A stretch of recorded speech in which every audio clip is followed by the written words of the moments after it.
কেউ নাই, মাহফিল তো আপনাদেরই করতে হবে, ঠিক না ভাই? ঠিক। তারপরেও আলোচনা লম্বা সময় হয়ে গেছে, ঘড়ির কাঁটা ঘুরতে ঘুরতে এখন প্রায় রাত 12টা বেজেই গেছে। এখন আমি আর লম্বা আলোচনা করব না। তারপরে যে কয়জন মানুষ সামনে বসা আছেন, যদি শুনতে চান অল্প কিছু কথা বলবো। রাজি আছেন শুনতে? কারা কারা রাজি আছেন একটু হাত তুলেন তো দেখি। সবাই হাত তুলেন। নারায়ে তাকবীর। হয় নাই, জোরে কর নারায়ে তাকবীর। হাত নামান। বন্ধুরা আমার, আমাদের স্রষ্টা কে? আরো জোরে কন। আমাদের রিজিক দেওয়ার মালিক কে? আমাদের সুখ শান্তি দেওয়ার মালিক কে? আমাদের এই পৃথিবীতে বৃষ্টি হয়, ঝড় হয়, তুফান হয়, শীত আসে, গরম আসে, কার হুকুমে? বৈশাখ মাসের 1 তারিখ আসতে কয়েকদিন বাকি আছে, ঠিক না? পয়লা বৈশাখে অনেক সময় কাল বৈশাখী হয়। কি বৈশাখী হয়? কাল বৈশাখী হয়, ঝড় হয়, তুফান হয়, শিলাবৃষ্টি হয়। এগুলি কার হুকুমে হয়? আল্লাহর হুকুম। আমাদের বাংলাদেশের অধিকাংশ মানুষ আমরা মুসলমান। মুসলমান হওয়া সত্ত্বেও বৈশাখ মাসের 1 তারিখে 500 টাকা দিয়ে 1 প্লেট পান্তা ভাত কিনে খাই। কয় টাকা দিয়ে? আপনারা খবর জানেন না, ঢাকাতে পয়লা বৈশাখে হলুদ কাপড় পরে মিছিল বের করে, এসো হে বৈশাখ, করি হে বরণ তোমারে। বৈশাখে ডাকতেছে, বৈশাখ তো ঘুমাইছে আসিল। আল্লাহ জিজ্ঞেস করে, আল্লাহ বাংলাদেশের যুবকরা আমাকে ডাকে, ওখানে কি যাব?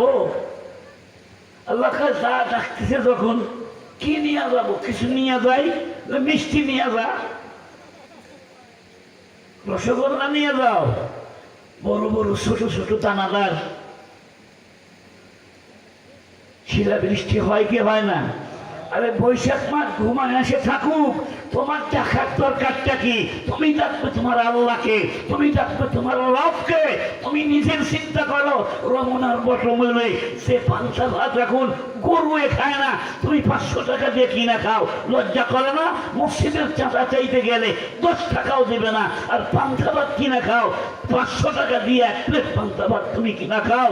আর হিন্দুদের রীতিনীতি তুমি চালু করো। তুমি কিসে মুসলমানের বাচ্চা? তুমি কোথায়? তোমার দিন কোথায়? দিনদারি হারিয়ে ফেলেছি, মাওলাকে আমরা চিনি না। বন্ধুগণ আমার, সুখ আর শান্তি, ঝড় আর বৃষ্টি, এগুলি দেওয়ার মালিক কে? জোরে কর, আমার আল্লাহ। এই যে আমার বাম পাশে বসে আছেন আলহাজ আব্দুল লতিফ সাহেব, উনি আমাদের মাদ্রাসার সম্মানিত সভাপতি সাহেব। উনি গরিব মানুষ না ধনী মানুষ? চিনেন না? না, খুব গরিব মানুষ না? একবারে গরিব মানুষ। শোনেন, ওনাকে ধনী কি উনি নিজে হয়েছে না আল্লাহ বানাইছে? হ্যাঁ, আল্লাহ বানাইছে। উনি যদি মনে করেন দূর আল্লাহ আবার কবে ধনী বানাইলো আমাকে, আমি নিজে নিজেই চেষ্টা করে ধনী হয়েছি, তাহলে কথা কি ঠিক হবে তার বলা? কারণ ধন এখন আছে, তখন নাই। এটা কার হুকুমে হয়?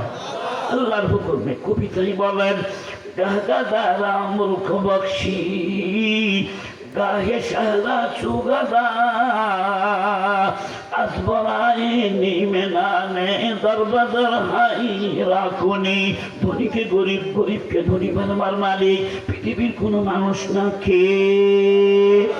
আল্লাহ। একজন ধনী মানুষ চেয়ারে বসে থেকে বৈশাখ মাসের দিন, চৈত্র মাসের দিন বাতাস খাচ্ছে। সামনে দিয়ে কত মানুষ হেঁটে যায়, একটা ফকির হেঁটে যাচ্ছে, ফকিরের টান হাত কুঞ্চির মতো চিকন হয়ে গেছে, ডান পাটা অবশ, কুঞ্চির মতো চিকন, পুরা দেহটা কালো হয়ে গেছে, কুষ্টি বর্ণ, চোখ দুটা লাল টকটকে, গায়ে একটা ঝোলা, ফকিরের ঝোলা, ছেঁড়া একটা পাঞ্জাবি গায়ে, ছেঁড়া একটা লুঙ্গি, দুটাই ময়লাওয়ালা, পায়ে কোনো জুতা নাই। ফকিরের চোখের থেকে পানির ফোঁটাগুলো গাল বেয়ে বেয়ে পড়তেছে। যিনি বসে আছেন উনি বললেন, বাবা ফকির বেটা, তুমি একটু আমার কাছে আসো তো। যেই কাছে আসে তখন জিজ্ঞেস করলো, তোমার নাম মকসেদ আলী না? হ্যাঁ, আমার নাম মকসেদ আলী। তোমার বাড়ি সিলেটের হবিগঞ্জে না? হবিগঞ্জ। তুমি সরকারি চাকরি করতে না? হ্যাঁ, সরকারি চাকরি করতাম। তোমার বউ ছিল না? হ্যাঁ, বউ ছিল। জমা জমি ছিল না? তাও ছিল। কি হয়েছে এগুলি? ফকির কেন তুমি? উনি বললেন যে মায়ের বদদোয়া। কার বদদোয়া? কথা বল না কেন? মায়ের দোয়া আমাদের দরকার আছে না নাই? মায়ের দোয়া নিবেন না বদদোয়া নিবেন? বন্ধুরা আমার, খুব খেয়াল করে শোনেন। মা বাবা বুড়ো হয়ে গেলে অনেক মা বাবা এখন বৃদ্ধাশ্রমে আছে। ঢাকার মিরপুরে বৃদ্ধাশ্রম আছে। ওখানে ওই হাঁস মুরগির ফার্ম যেমন মানুষ বানায়, ওখানে সরকারিভাবে বুড়া বুড়ি পালার ফার্ম আছে। কি পালার ফার্ম? বুড়া বুড়ি পালার ফার্ম। খালি বুড়া আর বুড়ি আছে, ছেলে মেয়ে কেউ নাই, আত্মীয় স্বজন কেউ নাই।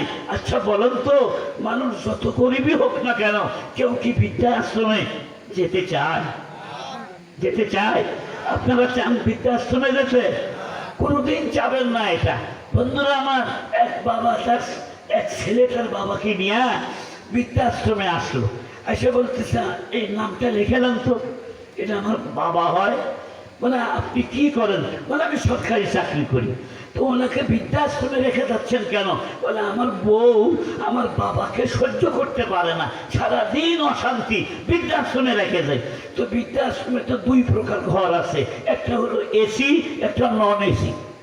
এসি আর কি নন এসি। আপনি কোনটাতে রাখবেন? আপনি ধনী মানুষ, কোটিপতি মানুষ, আপনি আপনার বাবাকে তাহলে এই এসি রুমে রেখে দেয়? না না না, আমার বাবার তো ইসমাল ফেরাম আছে, ওখানে থাকলে আরো কষ্ট হবে আমার বাবার। এই সাধারণ রুমে থাকলে চলবে। বন্ধুরা আমার, তখন বললো যে ঠিক আছে, লিখে রাখতেছি আপনার বাবাকে সাধারণ রুমেই। কিন্তু আপনিও তো ধনী মানুষ, 70 বছর সংসার করার পর আপনি যখন রিটায়ার হয়ে যাবেন, আপনি যেহেতু আপনার বাবাকে বৃদ্ধাশ্রমে রেখে যাচ্ছেন, ভালো করে মনে রাখবেন, আপনার ছেলে কিন্তু এই নন এসি রুমে রেখে যাবেন। বাপকে এসি রুমে রাখেন, আপনার ছেলে আসা এসি রুমে রেখে যাবে। কথা কি খারাপ বলছে? যখন খারাপ বলেছে, খারাপ বলে না। বন্ধুরা আমার, যেরকম কর্ম ওই রকম ফল। আল্লাহর পরেই যা স্থান ছিল মা আর বাবা, ঠিক না ভাই? ঠিক। আজকে সেই বাবা মা অবহেলিত। জিজ্ঞেস করলো, বাবা মকসেদ আলী, তোমার জীবনের করুণ কাহিনী আমি শুনবো। বলে, আঙ্কেল সব বলবো আমি, কিন্তু আমার কিছু খানা খাওয়ান। কেন? 3 দিন হলে আমি ভাত খাই না, আমি অনাহারে। কেটে রে, খিচুড়ি আছে সবাই, ওরা বসে আছে কে? খিচুড়ি নাই তো।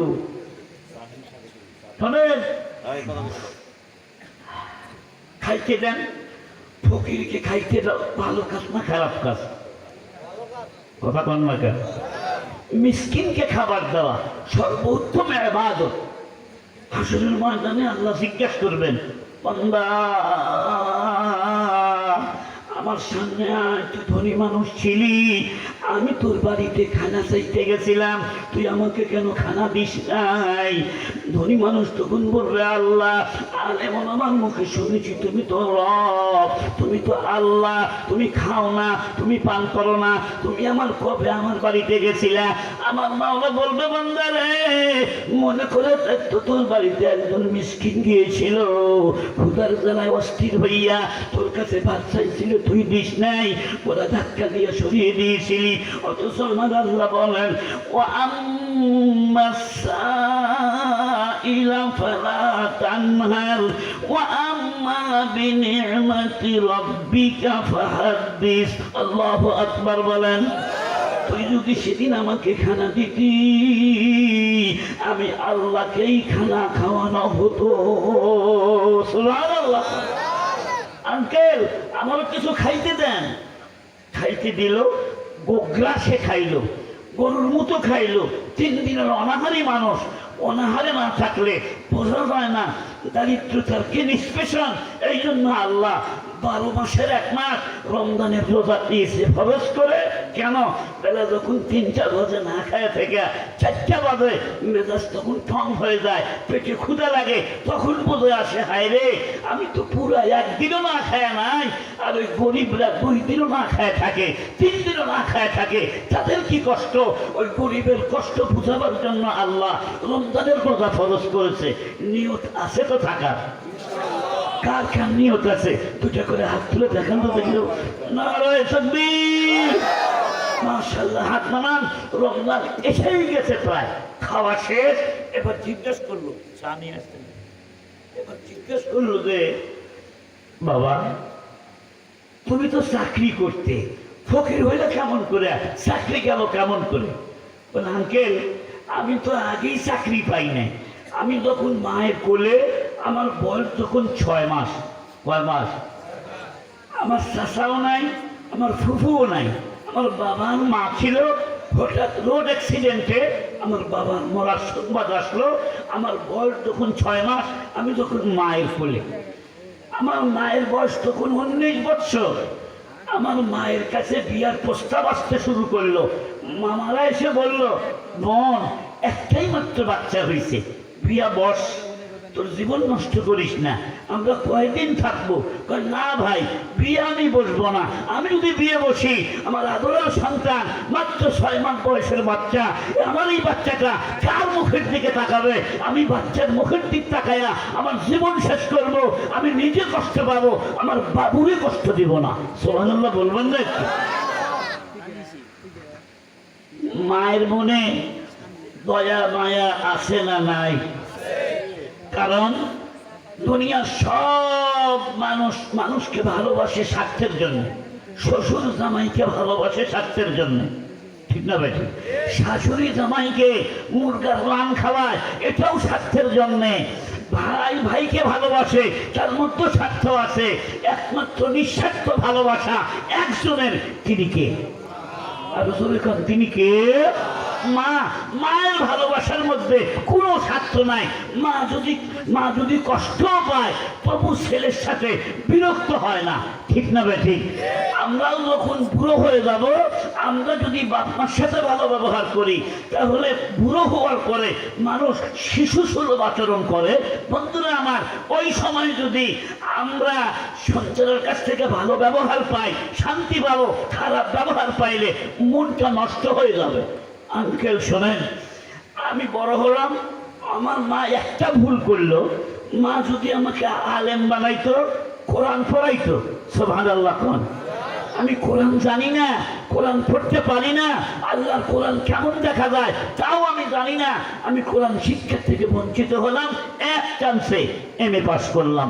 মা খায়া না খায়া আমার জন্য পরের বাড়িতে সিএল কাম করে আমার জন্য টাকা জোগাড় করলো। পাস যেদিন করলাম, বাড়িতে এসে মাকে বললাম মা পাস করেছি। পাস করলেই তো হবে না, চাকরি না হলে পাশের কি দাম আছে? কথা কন না কেন? বন্ধুরা আমার চাকরিও হয়ে গেল, 1 মাস চলে গেল। ভাইরা আমার এই ছেলে 1ম মাসের বেতনও পাইল। মায়ের কাছে খুশি হয়ে এসে বলতেছে মা আমি বেতন পাইছি আজকে। মা তুমি দোয়া করো। দোয়া করি আমি, তুই এখন একটা বিয়ে কর। মা বিয়ে তো করবই, তোমার ইচ্ছা কি? বলে বাবা আমি দেখে শুনে একটা নামাজি, দিনদার, পরহেজগার, পর্দানিসীন বউ দিয়া আমি বাড়ি উজ্জ্বল করবো। সুবহানাল্লাহ খান। ছেলে বলে মা আমার পছন্দের একটা মেয়ে আছে। পছন্দের একটা? আমার কলেজে একসাথেই পড়ছি, চাকরি একসাথেই হয়েছে, ভালোবাসা অনেক আগের থেকেই। তুমি যদি মত দাও তাহলে আমি বিয়েটা করতে পারি। এইরকম ছেলে বাংলাদেশে 2-4 ডজন আছে না নাই? জোরে কোন নাকি আছে না নাই? আর আমি অসুস্থ দেখে আপনারাও অসুস্থ, আছে না নাই? পাইকপাড়া নাই, সিরাজগঞ্জে নাই, বাংলাদেশে নাই, ওরা সব আমেরিকাতে আছে। খালি বাপমার কথা অমান্য করে কোর্ট ম্যারেজ করে, আছে না নাই? বন্ধুরা আমার, এবার ছেলে বললো যে মা আমি ওকে বিয়ে করবো। ঠিক আছে বাবা, আমাকে দেখাও, আমি পছন্দ করি, আমি মায়ের যদি পছন্দ হয় তোকে অবশ্যই বিয়ে করাবো, তোর মনে আমি আঘাত দিব না, তবে আমি মা যদি পছন্দ না করি ওই বিয়ে করবি না, তোর জীবনে শান্তি আসবে না। ছেলে বললো ঠিক আছে আমি নিয়ে আসি। পরের দিন মেয়েকে নিয়ে আসলো, মেয়ের মাথায় কাপড় নাই। কাপড় বাংলাদেশের সব মেয়েরা মাথায় কাপড় দিয়ে মার্কেটে যায়, বাংলাদেশের সব মেয়েরা মাথায় কাপড় দিয়ে অফিস করতে যায়, বাংলাদেশের সব মেয়েরা মাথায় কাপড় দিয়ে বাইরে বের হয়। অধিকাংশ নারীরা রাস্তায় বের হচ্ছে এদের মাথায় কাপড় থাকে না। কথা বলতে হবে, ঠিক না বেঠে? বন্ধুরা আমার, মেয়েটা আধুনিকা, শাড়ি পরছে নাভির 3 আঙ্গুল নিচে। নাউজুবিল্লাহ বলবেন না? মাথায় তো কাপড় নাই গায়ে, ছেলের হাত ধরে রঙ্গ করতে করতে আসতেছে, মনে হয় যে শ্বশুর বাড়ি পায়ে গেছে। মা এটা লক্ষ্য করলো, এটা মুসলিম নারী না হিন্দু নারী, এর তো বোরখাও নাই, এ আমার ছেলের সাথে চাকরি করে, আবার আমার ছেলের হাত ধরেছে, আমার ছেলের হাত ধরেছে। বিয়ের আগেই কাছে আসলো, মা এই যে তোমার আমার পছন্দের বউ, তুমি একটু মত দিলেই বিয়ে হবে। মনে রাখবেন, যেই ছেলে আর যেই মেয়ে মা বাবার কথা অমান্য করে, মা বাবার কথা অমান্য করে বিয়ে করেছে, লাভ ম্যারেজ করেছে, শতকরা 90 নয়, শতকরা 98 জন দম্পতির জীবনে শান্তি হয় নাই। শান্তি দেওয়ার মালিক কে? বলেন কে? শুরু বলেন রেজাল ওয়ালিদি রেজাল্লাহ ওয়া সাখাতুল ওয়ালিদি সাখাতুল্লাহ।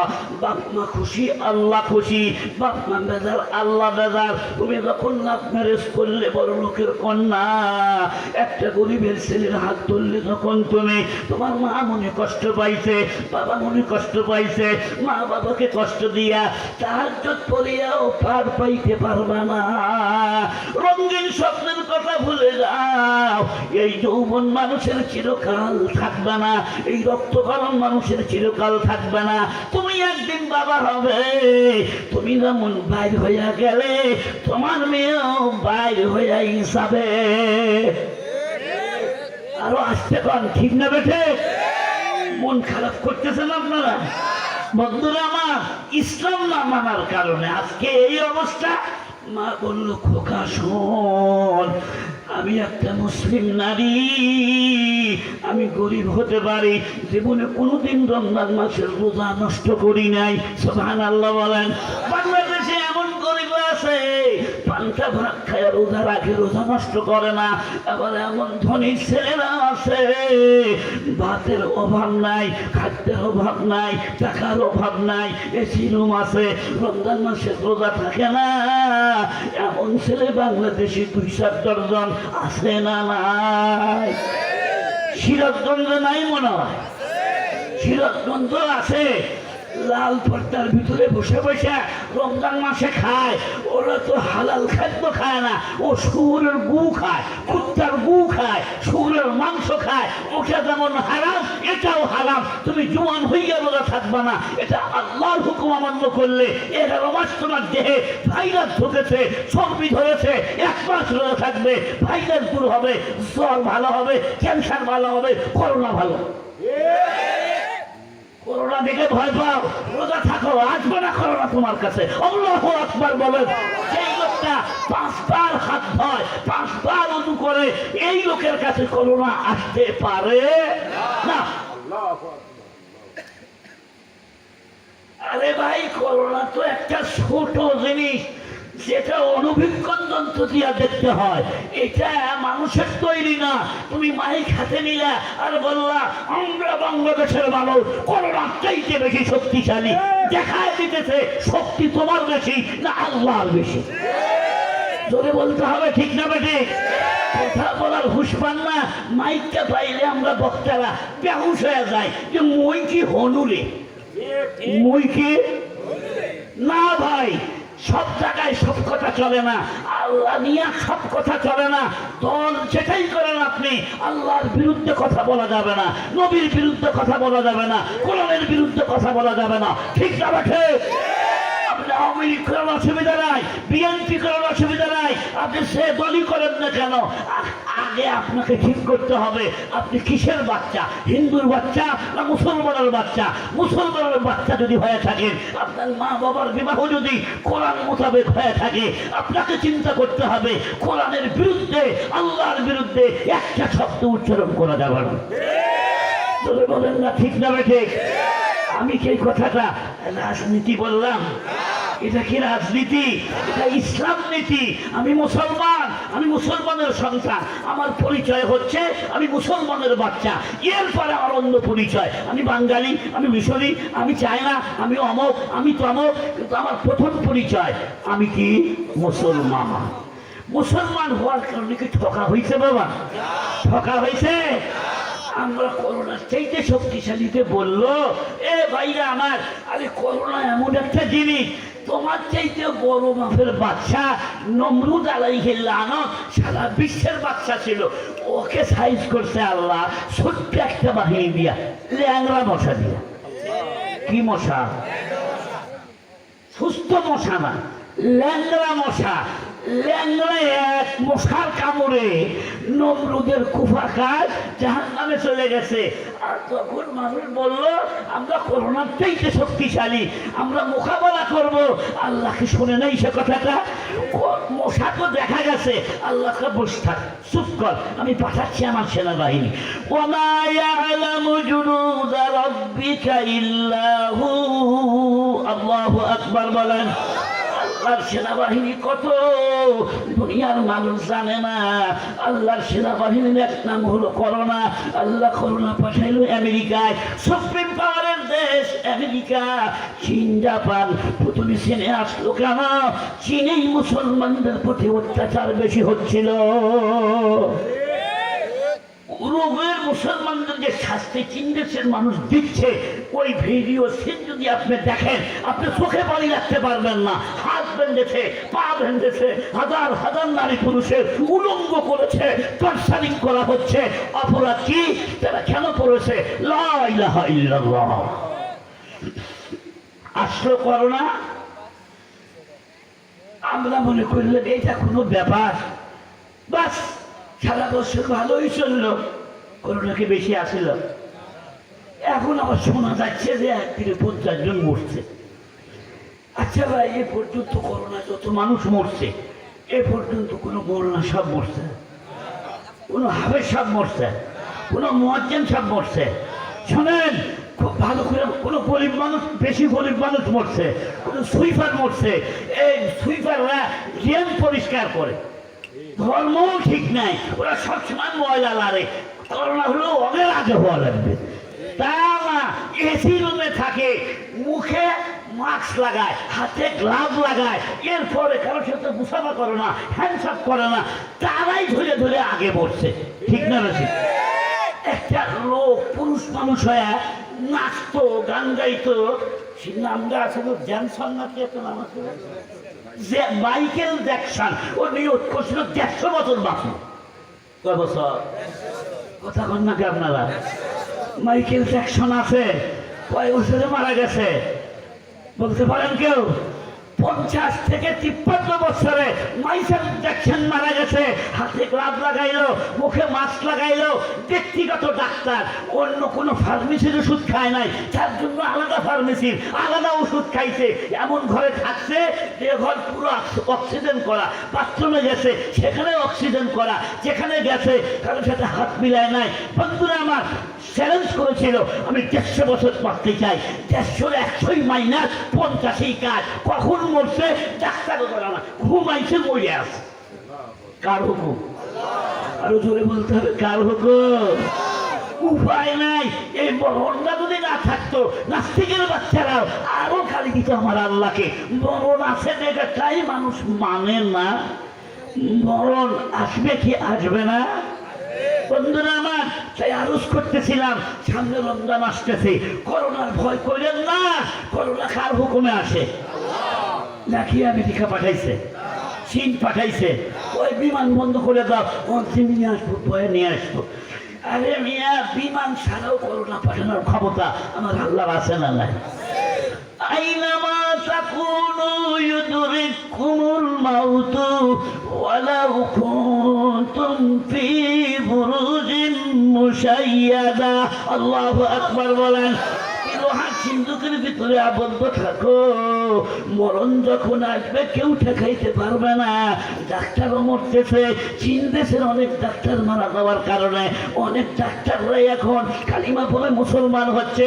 শুধু মুসলমান হচ্ছে তাই না, আজকের নতুন জরিপে দেখলাম গোটা ওয়ার্ল্ডের ভিতরে, গোটা বিশ্বের ভিতরে প্রতিদিন গড়ে ৮,৫০০ মানুষ কালিমা পড়ে হচ্ছে মুসলমান।